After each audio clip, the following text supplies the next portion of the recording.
વડોદરા જિલ્લાના કેલનપુર ગામે લોકોની અવરજવર માટેનો રસ્તો બંધ થઈ જતા લોકોને ઘણી મુશ્કેલીઓ પડી રહી છે।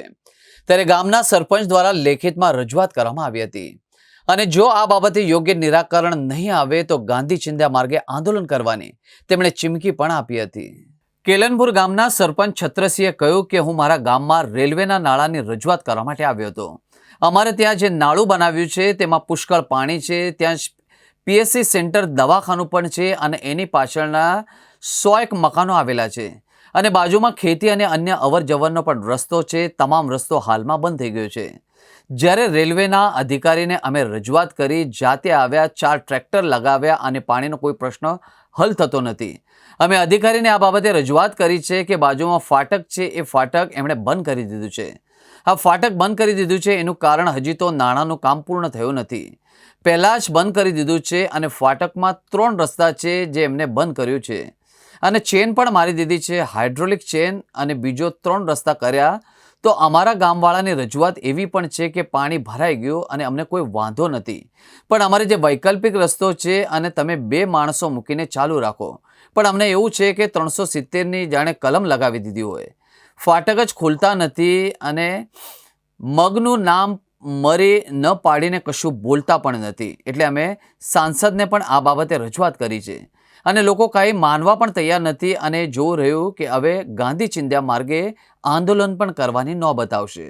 આજે અમે ગ્રામ લોકો રેલવેની અંદર ફરિયાદ માટે આવ્યા છે કે વરસાદથી અમારા ગામનું જે નારું ભરાઈ ગયું છે, રેલવેની બેદરકારીના કારણે એમને પોતે 100% કામગીરી કર્યા વગર એમને રેલવેની અમારી જે ફાટક કેલનપુરની અવરજવર માટેની જે ફાટક હતી એમને ઉપર શેડ માર્યા વગર એ લોકોએ ફાટક બંધ કરી દીધી અને આજે 3 પંપ લગાવવાની અમને જવાબદારી આપી કે 3 પંપ અમે લગાવીશું, પણ હજુ 2 દિવસથી સતત પંપ ચાલવા છતાં પણ નારા નીચે પાણી નીકળ્યું નથી। એના માટે અમે ગ્રામજનો સમસ્ત એમને રજૂઆત મૌખિક કરવા આવ્યા છે, પરંતુ આ કુંભકર્ણની અઘોરીની નિંદ્રામાં સૂઈ રહેલું તંત્ર રેલવેનું એના કરતાં અમારું જિલ્લા પંચાયત તાલુકા પંચાયત સારું છે કે ફટાક દેખીને રજૂઆત કરતાં તાત્કાલિક ધોરણે અધિકારી મોકલી દે છે અને પ્રશ્નોને સોલ્યુશન લાવે છે, પણ હજુ પણ આ લોકો કુંભકર્ણની અઘોરીની નિંદ્રામાં સૂઈ રહ્યા છે।